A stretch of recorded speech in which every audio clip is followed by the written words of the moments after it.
Hi, this is Alex from Groovy Entertainment. Today we got another book and record to play for you. Today's book and record is The Popples Saved the Circus from 1986. So let's get started. Hello there. I'm Furious Popples. People say that I tell the best stories. So I've written one for this Popples read-along book. But before the story begins, listen to this special sound. Every time you hear that sound, it means it's time to turn the page in your storybook. Okay, if you're ready, here we go with the Popples Save the Circus. Don't forget to turn the page every time you hear the sound. The Popples loved the circus. They loved the circus because it was exciting. They loved the circus because it was colorful. They loved the circus because it made people happy. And Popples love anything that makes people happy. Every spring, the Popples could hardly wait to see the first circus poster. Every spring, they watched the big circus tent go up on the empty field at the edge of town. Every spring, they were the first ones to wake up on the day of the big circus parade. And this year was no exception. There they were, all 9 Popples, lined up at the side of the road to see the parade. Pretty Bit and Potato Chip and Putter stood in front because they were the smallest of the Popples. Prize and Puzzle and Puffball were medium-sized and stood behind them. Party and Pancake and PC were the tallest of the Popples and could see over everyone's head, so they stood in the back. All the Popples carried purple pennants and pink pom-poms to wave as the big parade passed by.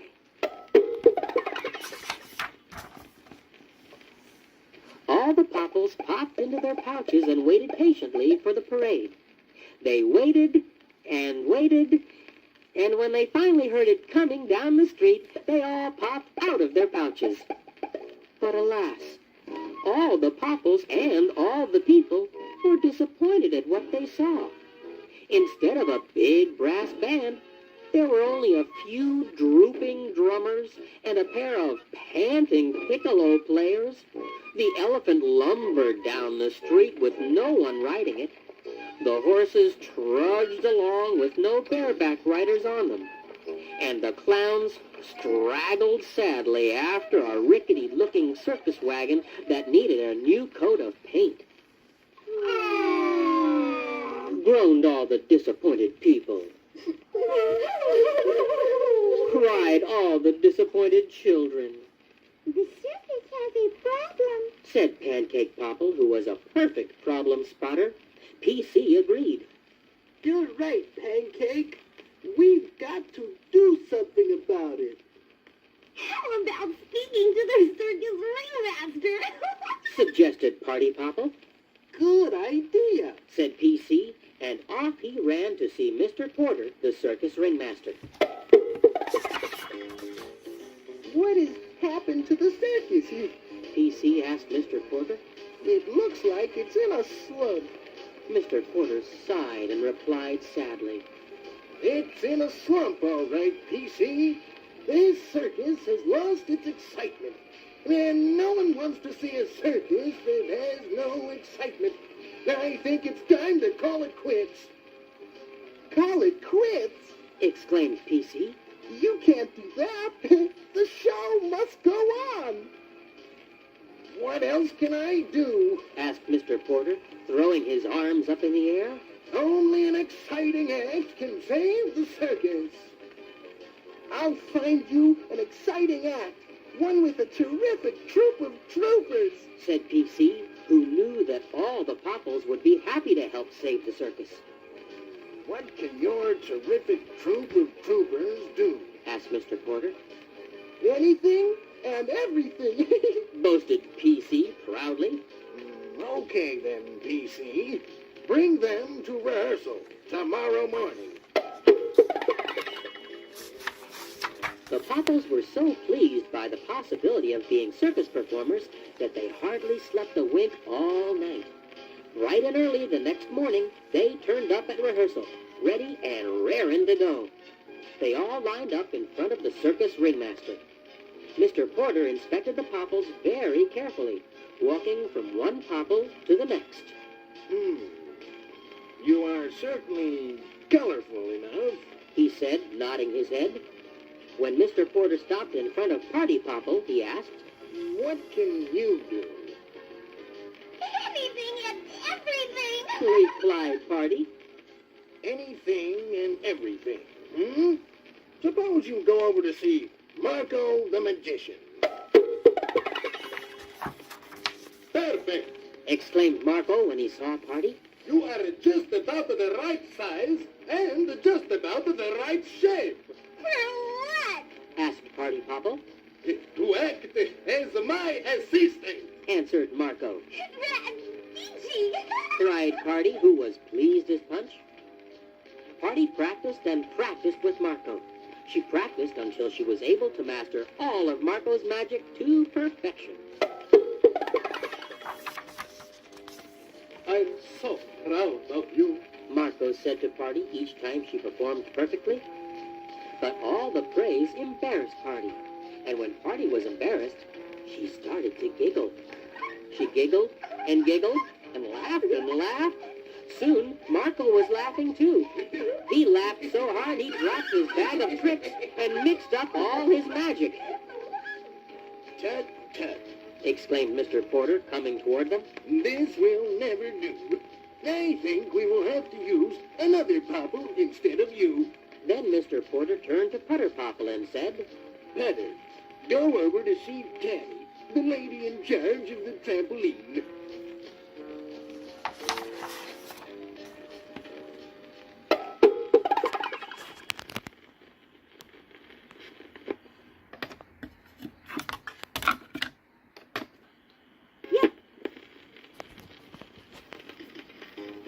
What can you do, Potter? asked Tammy. Anything and everything. Answered Putter proudly. Perfect. Cried Tammy. You are just about the right size and just about the right shape. For what? asked Putter. To tumble on the trampoline, of course. Answered Tammy. The trampoline was a piece of cake to Putter because he was so full of energy. It was practically impossible to get him to sit still long enough to do anything, unless it was to put together some kind of zany new invention. Putter practiced and practiced with Tammy. But when Tammy turned away for a moment, he decided to test one of his own nutty contraptions, a bouncing machine. He quickly strapped it on his back and began bouncing higher and higher and trickier and trickier. Tammy was pleased by the way Putter jumped and tumbled and did tricks on the trampoline. She applauded and called, More, more, more. Putter was so pleased by Tammy's praise that he turned up the power on his machine. Higher and higher he bounced, and bounced, and bounced, until he bounced right through the top of the big circus tent. Tut, tut. Exclaimed Mr. Porter, looking up. This will never do. We will have to use another popple instead of you. Next, Mr. Porter pointed to Puzzle Popple and said, Go see Teddy, the animal trainer. What can you do, Puzzle? asked Teddy. Anything and everything, answered Puzzle, popping out with one of his funny faces. Terrific. Cried Teddy. You are just about the right size and just about the right shape. For what? asked Puzzle. To perform with my animals. Said Teddy. Puzzle agreed to help Teddy train the animals. After some practice, Puzzle was able to make the lions leap, and the bears bow, and the seals slap. Wow, look what I did! Exclaimed Puzzle excitedly. Whenever Puzzle was excited, he made funny faces. When people saw his funny faces, they laughed. But when the lions saw Puzzle's funny faces, they became frightened. When the bears saw Puzzle's funny faces, they became bashful. And when the seals saw Puzzle's funny faces, they stopped slapping and became silent. Tut, tut, Exclaimed Mr. Porter, coming into the ring. this will never do. We will have to use another popple instead of you. Then Mr. Porter turned to Pancake Popple and said, See what you can do with Carlo. He's in charge of the circus cannon.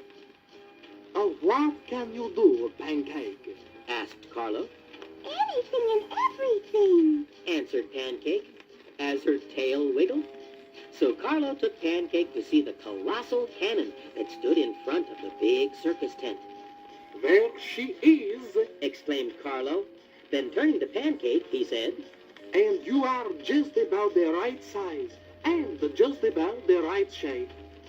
For what? asked Pancake. To be shot out of my cannon, of course. Explained Carlo. Pancake climbed into the cannon. As the time drew near for the cannon to be fired, Pancake grew more and more excited. And whenever Pancake was excited, she flipped this way and that. This time, though, she flipped one time too many and got herself stuck tight inside the cannon. When Carlo went to fire the cannon, nothing happened. Pancake stayed put, instead of shooting out of the cannon as she was supposed to. Tut, tut, Said Mr. Porter when the cannon didn't boom. this will never do. One popple at a time just doesn't work out. Maybe all the popples at once would be something to shout about. So Mr. Porter gathered all the popples together and told them, Go see Pat, the acrobat. What can you do? Pat asked the popples. Anything and everything. They answered together. Perfect, exclaimed Pat. You are all just about the right size and just about the right shape. For what? Asked the popples. For a pyramid, said Pat. The popples practiced with Pat. Party and PC and Pancake, the biggest of the popples, were put in place for the base of the pyramid. On their shoulders stood Prize and Puzzle and Puffball, and on their shoulders stood Putter and Potato Chip. Last came Pretty Bit Popple, who topped off the pyramid like the star on top of a Christmas tree. Pat the acrobat was so pleased by the popple's perfect pyramid that he called the circus ringmaster. Mr. Porter came running. Why, I've never seen a pyramid reach out so wide. I've never seen a pyramid balance up so high.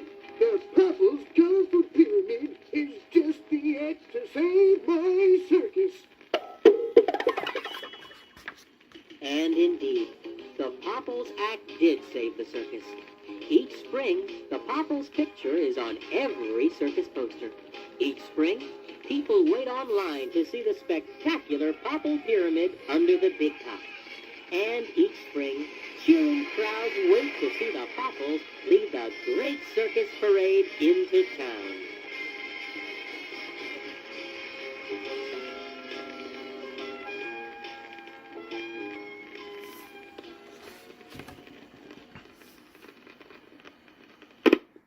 So that was the Popples Saved the Circus for 1986. So if you like, subscribe, share, and comment, and have a groovy day. And this is the last book on record. So we'll have another video coming out real soon.